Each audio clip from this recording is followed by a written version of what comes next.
गोपाल इतालवी के बयान पर अब बवाल मच गया है, मगर ये अकेला बवाल नहीं है। देश में इन दिनों हिजाब पर हंगामा है। एक पक्ष ये चाहता है कि हिजाब पर बैन रहे और दूसरा पक्ष ये चाहता है कि हिजाब कायम रहे। बयानों से इतर लड़ाई देश के सबसे बड़ी अदालत में पहुंची, मगर अदालत भी फिलहाल हिजाब को लेकर दो खेमों में पट गई है।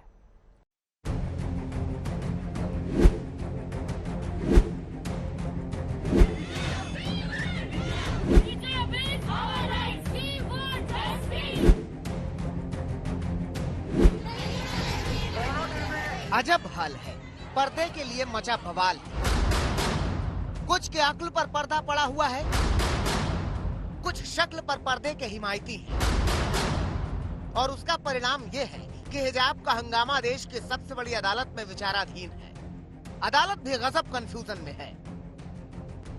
जस्टिस हेमंत गुप्ता ने स्कूल कॉलेजों में समानता के आधार पर हिजाब बैन के कर्नाटक सरकार और उस पर कर्नाटक हाईकोर्ट के फैसले को सही ठहराया और बैन के खिलाफ अर्जी को खारिज कर दिया। तो वहीं जस्टिस सुधांशु धूलिया ने हिजाब बैन करने के कर्नाटक हाईकोर्ट के फैसले को खारिज कर दिया। उन्होंने कहा कि हिजाब अपनी पसंद का मामला है और हिजाब से ज्यादा अहम है लड़कियों की शिक्षा, जिसमें रुकावट नहीं आनी चाहिए।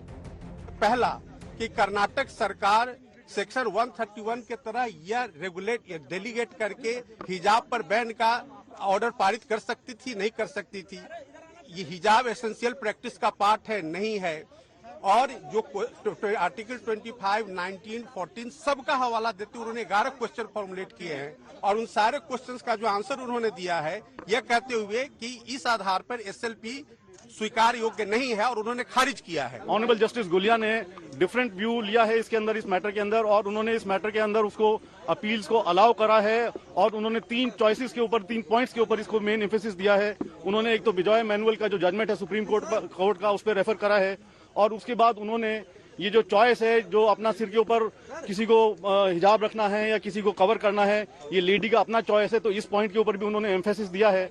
और तीसरा पॉइंट जो इम्पोर्टेंट उन्होंने बोला है कि जो बच्चों की तालीम और एजुकेशन का मामला है वो बड़ा इंपॉर्टेंट है और बच्चों की तालीम के लिए हमें ऐसा कोई काम या ऐसी कोई चीज जिसमें उनकी एजुकेशन के ऊपर रुकावट आए, तो उस चीज का उन्होंने एम्फेसिस दिया है कि ऐसा कोई काम जो है उसके खिलाफ है, बच्चे की एजुकेशन के खिलाफ है। चूंकि दोनों जजों की राय बट गई, लिहाजा केस को 3 जजों की बेंच के पास भेज दिया गया है। ये 3 जजों की बेंच हिजाब पर अपना अंतिम फैसला सुनाएगी। तब तक कर्नाटक के स्कूल कॉलेज में हिजाब पर बैन लागू रहेगा। Hijab will continue. As you know that Karnataka Education Act and rule does not permit any religious items inside the class. So we are very clear that no student can wear hijab inside the class. इस विवाद की शुरुआत पिछले 31 दिसंबर 2021 को हुई, जब उडुपी के सरकारी पीयू कॉलेज में हिजाब पहनकर आई 6 छात्राओं को क्लास में आने से रोक दिया गया। इसके बाद कॉलेज के बाहर प्रदर्शन शुरू हो गया और मामला सुर्खियों में आया।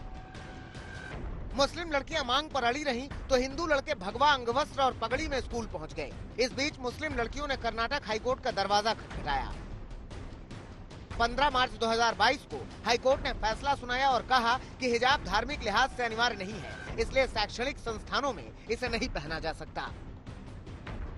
मामला सुप्रीम कोर्ट पहुंचा, जहां 10 दिनों तक सुनवाई चली। 22 सितंबर को दोनों जजों ने अपना फैसला सुरक्षित रख लिया। आज फैसला आया तो दोनों जजों की राय बंट गई। अब इंतजार और लंबा खींचा है। 3 जजों की बेंच मामले में अंतिम फैसला सुनाएगी। अनीशा माथुर के साथ संजय शर्मा, दिल्ली आज तक।